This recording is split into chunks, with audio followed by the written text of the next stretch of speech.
brought to you by V-Guard. Lok Sabha ચૂંટણીને લઈને ગુજરાતમાં રાજકીય માહોલ બરાબરનો જામી ગયો છે। ઉમેદવારો પ્રચાર અભિયાનમાં આઈડી ચોટીનું જોર લગાવી રહ્યા છે। ત્યારે જૂનાગઢથી ભાજપના ઉમેદવાર રાજેશ ચુડાસમાએ જૂનાગઢ શહેરમાં પદયાત્રા કરી લોકસંપર્ક કર્યો। રાજેશ ચુડાસમા તેમના પ્રચાર અભિયાનમાં લોકોની આસ્થાનું ધ્યાન રાખતા પણ જોવા મળ્યા। પ્રચાર દરમિયાન રસ્તે આવતા તમામ મંદિરોમાં દર્શન કરી ભગવાનના આશીર્વાદ લીધા। રાજેશ ચુડાસમાએ TV9 સાથે વાત કરતા 5 લાખથી વધુની લીડ થી જીતવાનો વિશ્વાસ વ્યક્ત કર્યો।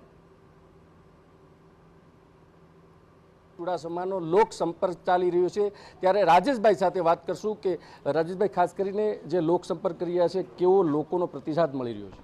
જૂનાગઢ મહાનગરમાં આજે પદયાત્રાના માધ્યમથી લોક સંપર્ક કરી રહ્યા છે ત્યારે લોકોનો જે ઉત્સાહ છે એ દેશના પ્રધાનમંત્રી પ્રત્યેનો ઉત્સાહ જ બતાવી રહ્યો છે કે આ લોકસભાની સીટમાં અમે ખૂબ મોટી લીડથી જીતવાના છે। બીજી તરફ રાજેશભાઈ વાત કરવામાં આવે તો ક્યાં અધૂરા કામ છે તેમને પ્રથમ પ્રાયોરિટી આપશે। ખાસ કરીને મેં કીધું એમ કે અમે 10 વર્ષમાં જે આ વિસ્તારની જનતાને વચનો આપ્યા હતા એ વચનો પૂરા કર્યા છે।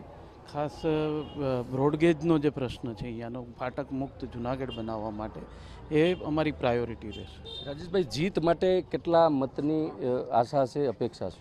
એ ખાસ કરીને જ્યારે જીત નિશ્ચિત છે માત્ર ને માત્ર 5 લાખની લીડથી વધારે જીતવા માટેના અમારા પ્રયત્ન છે। આ હતા લોકસભા 13 જૂનાગઢના ઉમેદવાર રાજેશ ચુડાસમા। તેઓએ જીત માટેની પણ આશા વ્યક્ત કરવામાં આવી। Brought to you by V-Guard.